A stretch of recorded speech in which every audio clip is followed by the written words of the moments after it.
নমস্কার বন্ধুরা, শর্মিলাস কিচেনের একটি নতুন পর্বে সবাইকে স্বাগত। আজকে আপনাদের সাথে শেয়ার করতে চলেছি রায়তার রেসিপি। তবে এই রায়তাটা কিন্তু আজকে আমি বানিয়ে দেখাবো না, বানিয়ে দেখাবে আমার হাজব্যান্ড।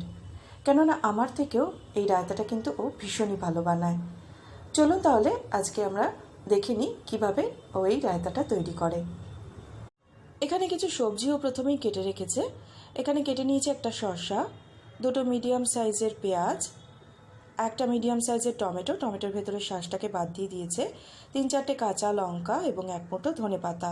এই সমস্ত সবজিগুলোকে কিন্তু একদম কুচি কুচি করে কেটে নিয়েছে। এবার এখানে নিয়ে নিয়েছে 500 গ্রাম টক দই। এর মধ্যে এবার দিয়ে দিচ্ছে 1 টিস্পুন চিনি,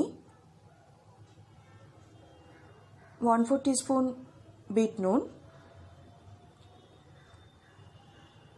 1/4 টিস্পুন গোলমরিচ গুঁড়ো, 1/4 টিস্পুন লঙ্কার গুঁড়ো, আর দিয়ে দিচ্ছে 1/4 টিস্পুন নুন।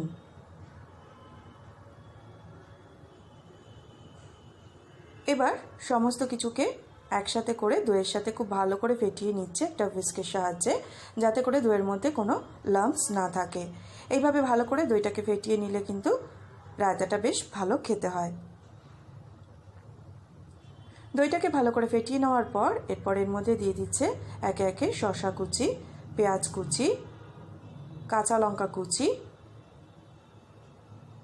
টমেটো কুচি এবং ধনেপাতা কুচি।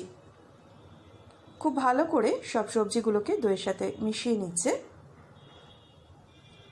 এই সময় নুন মিষ্টিটা একটু চেক করে নেবেন, যদি দরকার হয় তাহলে এই সময় দিয়ে আপনারা অ্যাডজাস্ট করে নিতে পারেন।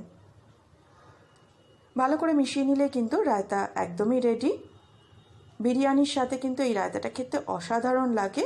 এছাড়াও বিভিন্ন ধরনের পরোটার সাথে কিন্তু আপনারা এই রায়তাটা সার্ভ করতে পারেন।